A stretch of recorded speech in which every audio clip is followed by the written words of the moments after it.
Por que que alguns pacientes são considerados anti-analisando, né? Quando a gente leva casos para supervisão, ou quando a gente faz supervisão de alguém, que a gente faz um processo de escuta, que a gente faz todo um apanhado analítico e reflexivo sobre os casos, a gente sempre chega a uma conclusão, que todo paciente que é anti-analisando, né, ele passa por um processo de escamoteação do ego com o contra-ego, que a gente chama contra-ego, que gera ali um processo de mutilação aos vínculos. O que que esse contra-ego mal criado faz para o paciente? Ele consiste, né, num processo de desvitalizar processos interpretativos. Por quê?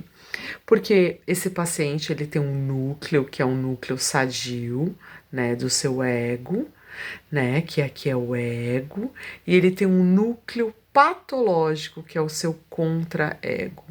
Esse núcleo patológico, ele é o malvadão da história, porém ele só é malvadão, por quê? Porque ele passou por uma função vinculatória inicial, né, de abandono, onde aqui não teve aquela mãe suficientemente boa ou não teve uma função de maternagem suficientemente bom, né? Onde estaria gerando para ele insights afetivos mais positivos e esse núcleo talvez não caísse nesse lado patológico.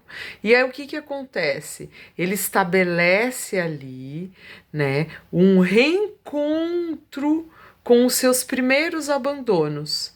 E esse reencontro com esses primeiros abandonos desperta nele um misto, né, de excitação, angústia e gozo. Olha só que coisa doida, né? O cara, na verdade, passa aqui por uma coisa que vai lhe gerar prazer, olha que só, um gozo na própria angústia.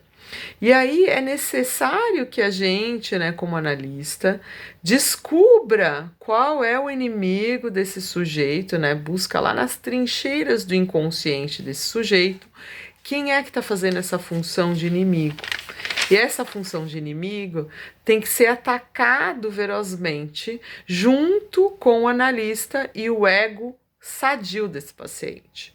No momento que a gente faz aqui um acordo, né, já sacou qual é o inimigo que está na trincheira inconsciente desse paciente, e aí a gente cria esse acordo com esse amigo, né, que seria o ego sadio, e junto com o analista aqui fazendo função contra o contra-ego, que é do mal, que está colocando esse paciente nesse retorno ao recalcado, aos primeiros abandonos, fazendo com que ele vivenciasse ali uma excitação ao mesmo tempo, com angústia, que lhe gera um gozo e que lhe gera ali o sintoma da queixa, e que ao mesmo tempo lhe coloca num processo de repetição, que para a gente aqui tem que tomar um certo cuidado para não confundir com uma neuroestruturação perversa, porque aqui é só uma parte, né, desse contra-ego que está fazendo função patológica com esse retorno às primeiras sensações, né, de neuroconstrução com o abandono inicial. E esse abandono inicial, né, que colocou esse sujeito nesse campo aqui, né, de ambiguidade, e a gente tem que tomar cuidado com essa questão da ambiguidade para não levar para um lado de que todo mundo tem uma certa ambiguidade, óbvio, né? Mas aqui, quando a gente está falando desse paciente anti-analisando, é aquele paciente que patologicamente ele já faz esse processo de desvitalização dos processos interpretativos analíticos. Então, ele já tem ali um mecanismo de defesa que, como ele já passou ali por um abandono primário, né, e que sua função que deveria ter sido suficientemente boa, sofreu um núcleo de ataque, né, na sua neuroconstituição, lhe coloca ali ainda uma possibilidade sadia junto com uma possibilidade patológica,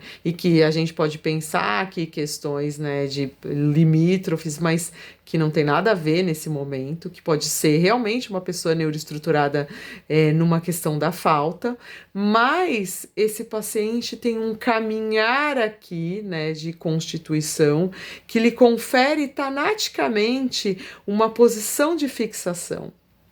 E essa posição de fixação tanática lhe coloca nesse processo repetitivo, mesmo sem ele estar neuroestruturado na própria questão da repetição objetal.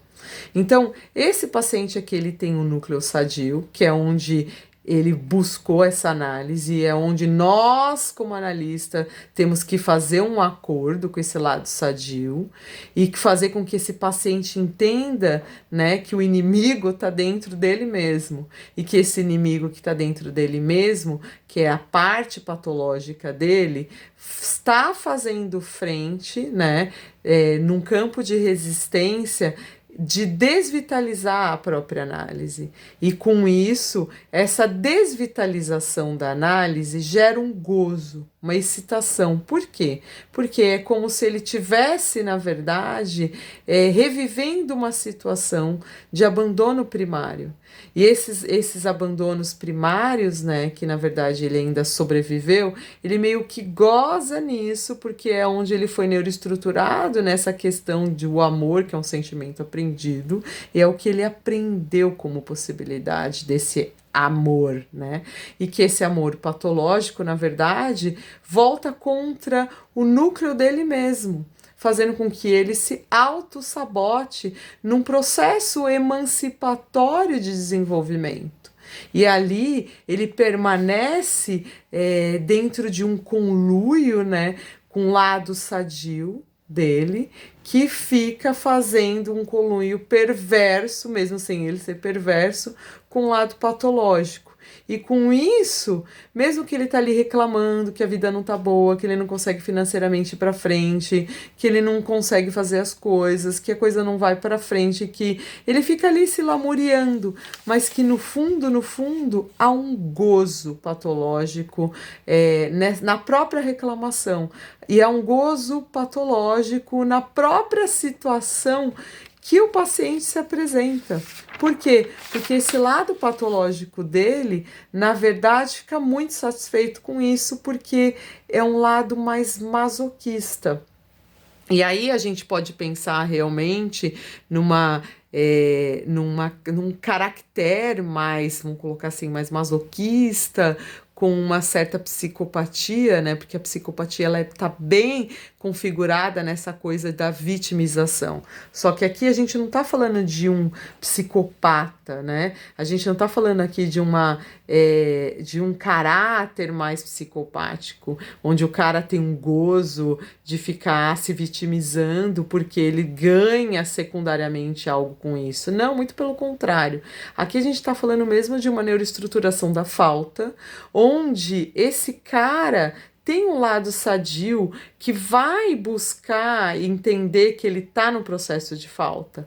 Porém, o seu lado patológico, que é realmente do patós dele, faz com que ele permaneça numa situação, olha aqui, masoquística, não como estrutura lá de caracteres e nem como traço, mas como patologia mesmo, implantada no seu inconsciente, justamente por ter vivenciado uma situação de neuroestruturação não tão boa afetivamente para o seu neurodesenvolvimento.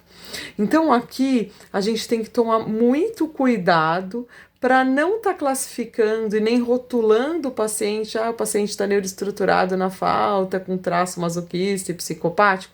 Até pode ser que ele está estruturado nisso, que ele pode estar aqui com um viés masoquista e psicopático. Mas o que eu estou falando aqui é que é um paciente que pode estar dentro de uma neuroestruturação da falta, porém, ele tem aqui um retorno ao recalcado, a sua constituição afetiva, né? Que foi marcada assim por um abandono, que foi marcada assim por uma situação insuficientemente que não foi tão boa e que fez com que esse psiquismo ficasse marcado nesse gozo masoquista. Por isso que ele retorne, por isso que ele desautoriza e é por isso que ele desvitaliza algo que está tentando lhe trazer para um campo mais erotológico, muito mais sadio.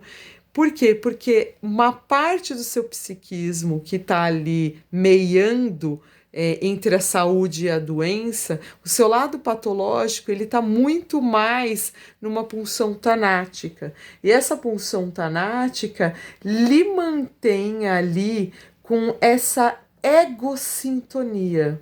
Né? O que seria a egosintonia? A egosintonia é quando o paciente ele faz um eco de insatisfação, né? Ele reclama, ele se queixa, ele fala que ele não que ele está insatisfeito com a própria vida, mas com as próprias condições de vida, mas que no fundo, ele está satisfeito num campo de gozo com a própria situação, masoquisticamente. E aqui, essa egosintonia lhe mantém nesse sintoma de não querer, por exemplo, verdadeiramente, e aqui às vezes é um momento que a gente na análise fala para o paciente, você quer realmente sair da situação? Você quer realmente enfrentar esse inimigo interno, autossabotador, e te pôr para frente? Você realmente quer se emancipar de uma situação? Você realmente quer ir para frente ou que na verdade você está só numa queixa e é uma queixa que você percebe que há um gozo por trás daquela queixa e é um gozo masoquista numa situação desfavorável? Então a nossa função aqui como analista é justamente ser o provocador da egodistonia. Né? O que seria a egodistonia? É tirar esse paciente dessa egosintonia que ele tem com o sintoma, com lamúria, com retorno ao recalcados, aos primeiros abandonos, e de repente ficar nessa coisa como retorno, como uma queixa muito mais para fora, da boca para fora, mais do inconsciente para dentro. Esse paciente está num gozo maravilhoso de uma situação desfavorável, mas que no fundo o seu lado sadio não queria estar nisso. Entendeu? Então aqui a nossa função como analista é justamente fazer um acordo, né, com o lado sadio desse paciente, mostrar para ele, ó, você tem aqui dois dentro de você, você tem o capetinho e o anjinho, nós estamos aqui se juntando ao seu anjinho para tentar te salvar desse capeta que gosta de te colocar, né, nesse desconforto e faz com que você sinta um gozo de estar no lixo, por exemplo, entendeu? Então, no fundo, há uma tendência desses pacientes que são os anti-analisando, deles estarem dentro desse contra-ego, num processo de satisfação masoquista, mas que no fundo o paciente que foi buscar a nossa ajuda, né, que a gente fala que é com esse que a gente tem que se acordar, né, é com esse que a gente tem que fazer um acordo terapêutico para ir contra esse outro eu que está aí dentro, que é o contra-ego, né, que é o contra o outro eu, que luta de uma maneira brava, né, de uma maneira terrível, para se manter numa situação patológica. Então, aqui a nossa função como analista é fazer um acordo com o lado sadio, mostrar para esse paciente que ele é parte ativa, que ele é participante ativo daquilo que está acontecendo na própria vida, e que ele não é vítima da situação, que ele não Ai, não, se lamenta. Não, você não é vítima dessa situação. Você, na verdade, é parte ativa de tudo aquilo que acontece com você. Na verdade, quando o paciente entra em contato, que ele tem um quinhão de responsabilidade por tudo que está acontecendo na sua vida, na verdade, ele começa a entrar naquilo que a gente chama de egodistonia. Se a gente consegue fazer com que o nosso paciente entre em egodistonia, e essa angústia contra a situação terrível que ele está vivendo começa a florescer e a gente consegue fazer com que ele perceba que há uma responsabilidade afetiva, uma responsabilidade consciente sobre as suas próprias questões e faz com que esse paciente, na verdade, se angustie, aí sim, se há aqui um insight afetivo real, e a gente percebe que é inconsciente, né, esse insight afetivo, esse paciente que se angustia e que a gente conseguiu, na verdade, criar uma egodistonia nele, na verdade, a gente está conseguindo, na verdade, colocar ele em contato naquilo que a gente chama de lei de enfrentamento. Essa lei de enfrentamento é necessária para que ele entenda que o campo do gozo dele estava muito mais na angústia e no abandono, numa coisa muito mais tanática do que erotológica, que seria o processo mais natural e é o processo para a vida, né? Que a vida pulsa para o viver, a vida pulsa erotologicamente. E que quando esse sujeito está muito mais num gozo tanático, ele está buscando, na verdade, esses contatos com os primeiros abandonos, que é naquilo que ele foi neuroconstituído negativamente. E nossa função como analista é realmente revitalizar no processo agora que, pensando na questão da maternagem, fazer esse curativo para que ele possa entrar em contato com esse inimigo interno que ele tem e sacar que 2 contra 1, analista mais o lado sadio, pode vencer sim esse inimigo que tenta tanaticamente apagar as suas instâncias positivas e essa lei do enfrentamento e essa busca para emancipação psicológica e emancipação geral. Bem, é o que eu tenho para vocês.